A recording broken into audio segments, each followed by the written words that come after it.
नमस्कार दोस्तों, स्वागत है आप सभी का पाथफाइंडर पर।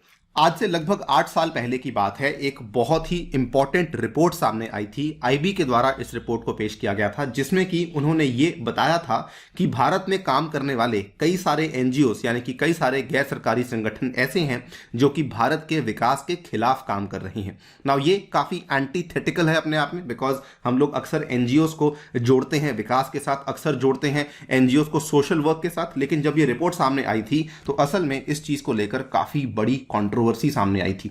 इन्होंने रिपोर्ट में कहा था कि सेवरल एनजीओज ऐसी एनजीओज हैं जो कि विदेशी यहां पे चंदे का इस्तेमाल कर रही हैं, फॉरेन फंडिंग का इस्तेमाल कर रही हैं। और ये इंडिया की सेंट्रल गवर्नमेंट ने इस रिपोर्ट में कहा था कि ये सारी की सारी जो एनजीओज हैं ये एंटी डेवलपमेंट काम में यहां पर मिली हुई हैं। ये वाली जो एक्टिविटीज हैं ये इंडिया की इकोनॉमिक ग्रोथ के ऊपर एक काफी बड़ा नेगेटिव इंपैक्ट डालती हैं। और इन्होंने इस आंकड़े को भी सामने बताया कि इतनी नेगेटिव इंपैक्ट आ रहा है कि अप्रॉक्सीमेटली 2 से लेके 3% तक का हमारा जो इकोनॉमिक ग्रोथ है वो इन्हीं एनजीओस की वजह से नीचे आ रहा है। इस पूरी की पूरी रिपोर्ट का जो टाइटल था, इसका नाम था impact of NGOs on development. In fact जब से ये रिपोर्ट सामने आई उसके बाद से यूपीएससी में इसकी रेलेवेंस भी काफी ज्यादा बढ़ चुकी है। इन्होंने विशेष रूप से एनजीओस को टारगेट नहीं किया था, इन्होंने बेसिकली ऐसी एनजीओस को टारगेट किया था जो कि यहां पर विदेश से चंदा रिसीव कर रही थी, फॉरेन से फंडिंग को रिसीव कर रही थी, और इनके जो इंटरनेशनल डोनर्स थे इनको यहां पे टारगेट करने की कोशिश करी गई थी।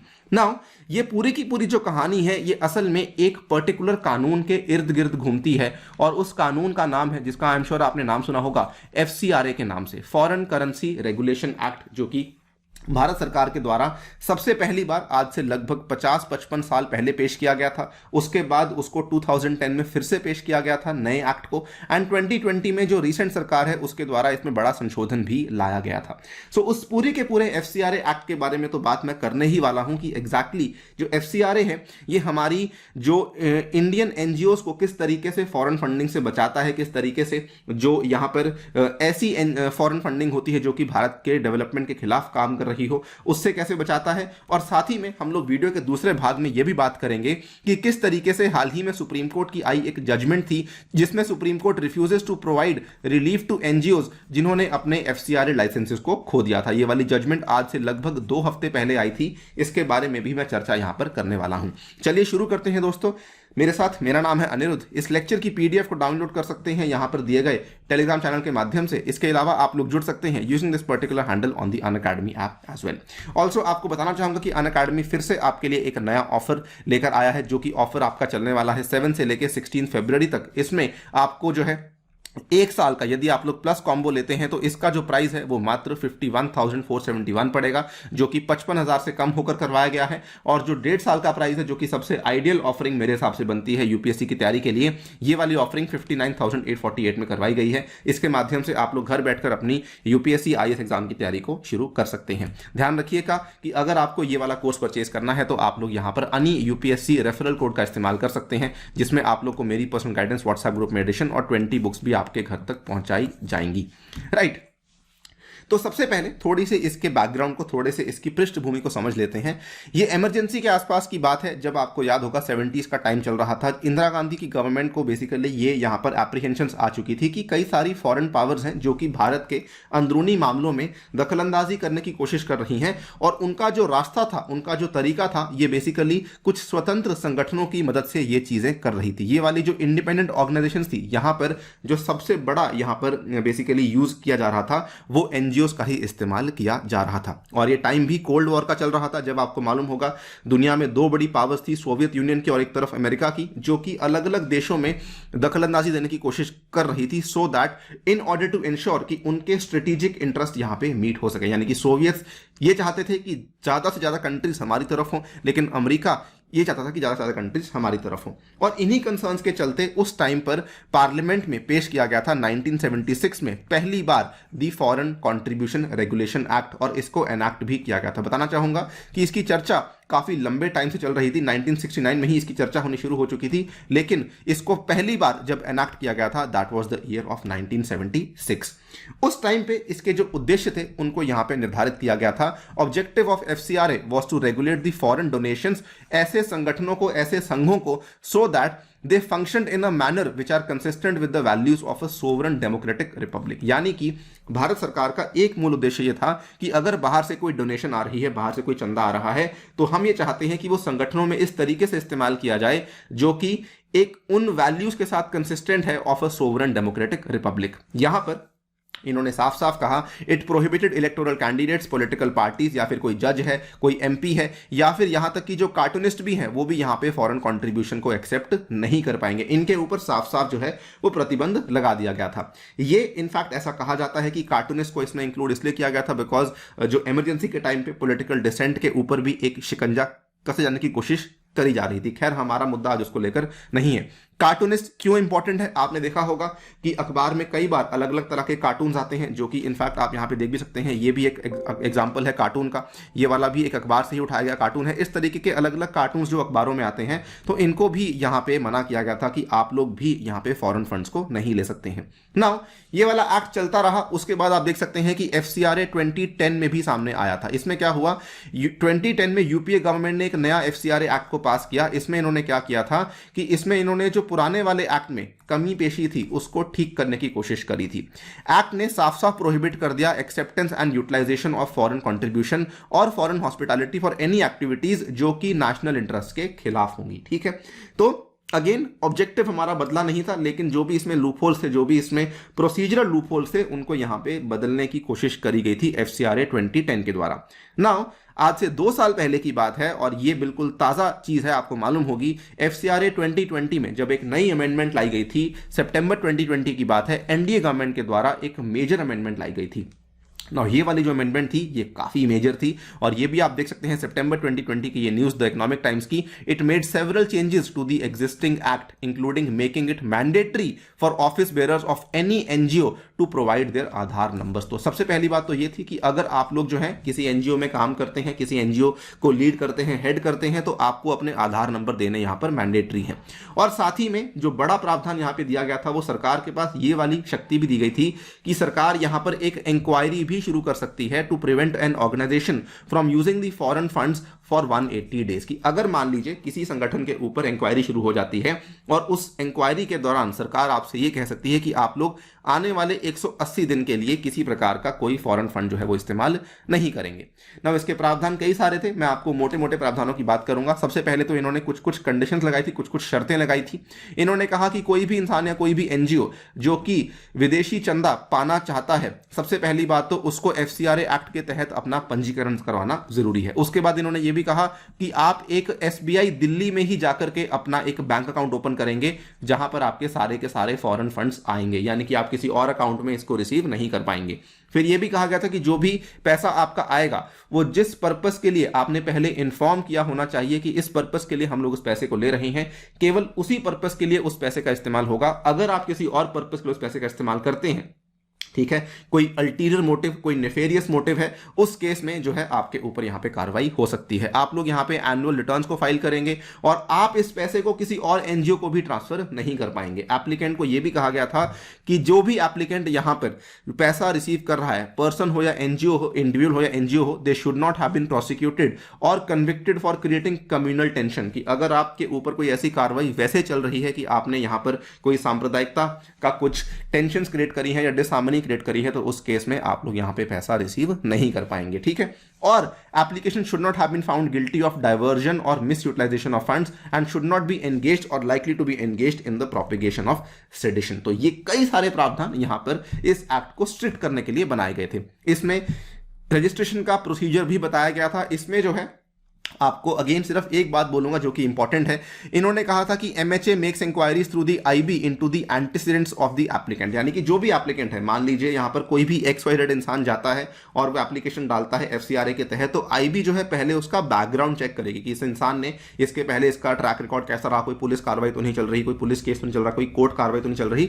ये सब चीजें यहां पे चेक करी जाएंगी और उसके बाद MHA जो है वो एप्लीकेशन को 90 दिन के अंदर अंदर यहां पे हाँ या ना करेगी। और मान लीजिए कि एमएचए को लगता है कि वो बात सही नहीं है, तो एनजीओ को यहां पर उसके कारण बताए जाएंगे। एफसीआरए का जो रजिस्ट्रेशन है ये काफी इंपॉर्टेंट पॉइंट है। It is valid for only 5 years. की एक बार मान लीजिए आपको यहां पर पंजीकरण के तहत आपको लाइसेंस दे दिया जाता है कि आप लोग फॉरेन फंड्स रिसीव कर सकते हैं, तो आप लोग 5 साल के लिए वो वाला काम कर सकते हैं। उसके बाद आपको 6 महीने के अंदर अंदर, यानी कि मान लीजिए आपका 1 जनवरी 2022 को आपका रजिस्ट्रेशन जो है वो एक्सपायर हो जाता है, तो आपको दोस्तों 1 जुलाई 2022 के पहले पहले अपने दोबारा लाइसेंस को लिए अप्लाई करना पड़ेगा। 6 महीने के अंदर अगर आपने उसको नहीं अप्लाई किया तो उसके बाद registration is deemed to have expired. ठीक है, उसके बाद जो है अगर आपने रिन्यू नहीं किया तो आपका रजिस्ट्रेशन एक्सपायर हो जाता है। नाउ इसमें गवर्नमेंट ने यहां पर कई सारे प्रावधान और भी दिए थे कि हम लोग आपका जो एफसीआर रजिस्ट्रेशन है वो कैंसिल कर सकते हैं। ये प्रावधान हम लोग फिलहाल डिस्कस नहीं करेंगे।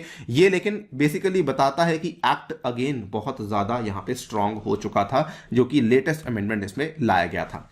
नाउ इसमें क्या था, according to the FCRA no order of cancellation can be made unless has been given a reasonable opportunity of being heard. तो सरकार ने यह भी कहा कि अगर हम मान लीजिए आपका लाइसेंस यहां पे कैंसिल कर रहे हैं या फिर आपको लाइसेंस हम लोग नहीं सौंप रहे हैं, तो उस केस में आपको भी सुने जाने का मौका दिया जाएगा। You will be given reasonable opportunity of being heard and once the registration is cancelled it is not eligible for re registration for 3 years. की अगेन मान लीजिए 1 जनवरी 2022 को आपकी रजिस्ट्रेशन यहां पे कैंसिल हो जाती है, उसके बाद आप लोग 1 जनवरी 2025 तक दोबारा से अपनी रजिस्ट्रेशन को यहां पर नहीं करवा पाएंगे। और यह भी कहा है कि जो भी यहां पे ऑर्डर होगा उसको हाई कोर्ट में चैलेंज किया जाएगा। तो यस, एक बैलेंस बनाने की कोशिश डेफिनेटली करी गई थी कि एक तरफ यह कहा गया था कि फॉरेन चंदा आप लोग ले सकते हैं, लेकिन एट द सेम टाइम कानून को स्ट्रिक्ट किया गया था।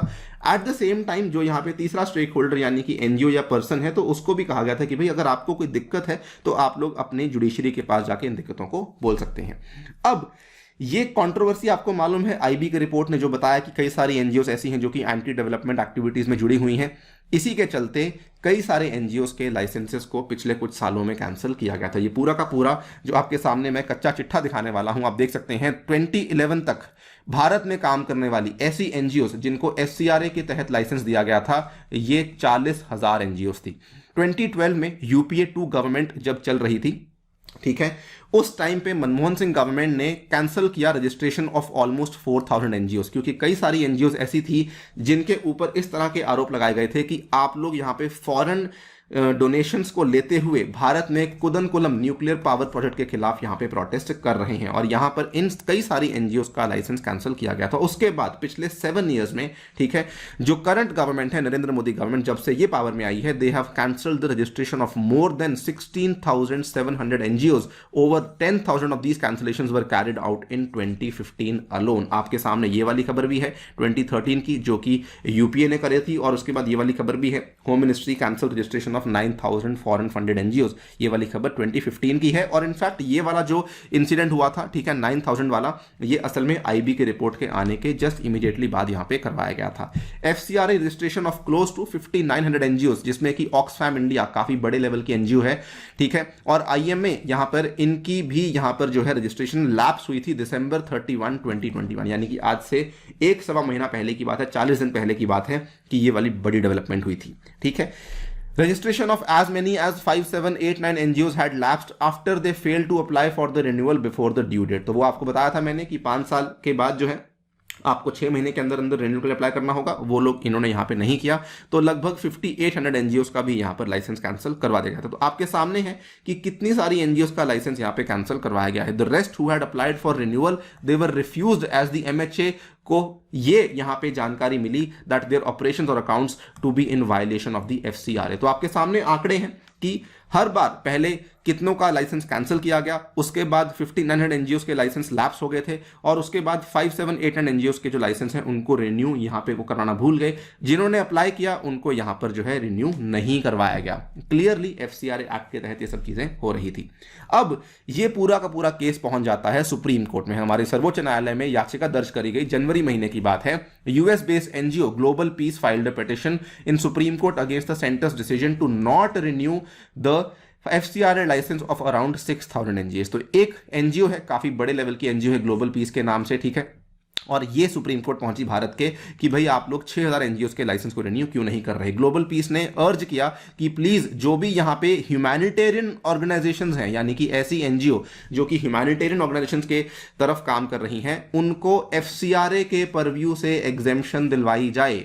ग्लोबल पीस इनिशिएटिव ने यह भी कहा कि जब तक कोविड-19 एक नोटिफाइड डिजास्टर है, एटलीस्ट तब तक इन एनजीओ को विदेशी चंदा रिसीव करने की अनुमति दी जाए। लेकिन सुप्रीम कोर्ट ने यहां पे क्या किया, सुप्रीम कोर्ट ने 25 जनवरी की यह खबर है, आप देख सकते हैं, Supreme Court has refused to provide the relief to NGOs who lost their registration to operate under the FCRA act. Supreme Court ने कहा कि भाई you can make a representation, ठीक है, यहां पर ask the NGOs to make a representation to the centre for urgent relief, लेकिन हम लोग जो है यहां पर आपको किसी प्रकार का कोई रिलीफ नहीं देने वाले हैं। सुप्रीम कोर्ट ने यह भी कहा कि supreme that the legality of FCRA amendment is already sub judice matter and no interim relief would be given and all parties would do well to await a definite adjudication on the matter. तो एक तरीके से supreme Court ने यहां पर अपना जवाब दे दिया है।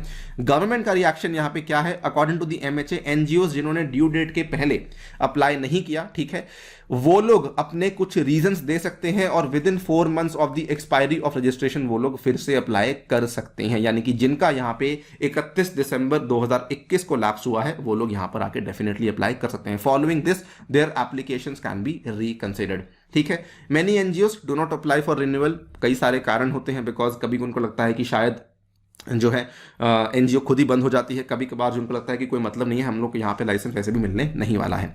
नाउ ऑब्वियसली ये अभी कंप्लीटली ओपन एंडेड है, इसको लेके दोबारा सुनवाई नहीं हुई है, एग्जैक्टली क्या होगा ये हमें नहीं मालूम, बट ये इशू काफ़ी सेंसिटिव है, बिकॉज एनजीओज जो है वो अगेन ऐसा माना जाता है कि ये लोग विकास के लिए काम करते हैं, सोशल वर्क के लिए काम करते हैं, लेकिन जब इस तरह की खबरें भी सामने आती हैं तो we have to look at other side of the coin as well, कि कहीं ना कहीं इसमें भी कुछ सच्चाई है। बिकॉज अगर गवर्नमेंट इतने बड़े पैमाने पर एक्ट ला रही है, इतने सारे एनजीओज को यहां पे कैंसिल कर रही है लाइसेंसेस को, तो definitely this also holds some weight in itself. खैर, हम लोग इस डिस्कशन को आपके लिए ओपन छोड़ते हैं। You can use the comment section to tell us कि do you think the government should exempt humanitarian organisation from purview of FCRA during COVID pandemic, या फिर do you think emergency era FCRA should be completely repealed for free and independent functioning of NGOs. क्या क्या यहां पे सरकार को करना चाहिए, अपनी राय हमें कमेंट सेक्शन में डेफिनेटली दीजिएगा। दोस्तों फिलहाल के लिए वीडियो में इतना ही। जाने से पहले आपको बता दूं कि हमारी एनसीईआरटी ज्योग्राफी सीरीज चल रही है, इसमें आकर आप लोग जुड़ सकते हैं। इसकी जो आज का सेट नंबर 4 है वो 4 बजे होने वाला है, 8 फरवरी को आप लोग इसमें आके हिस्सा ले सकते हैं। इसके अलावा आप लोग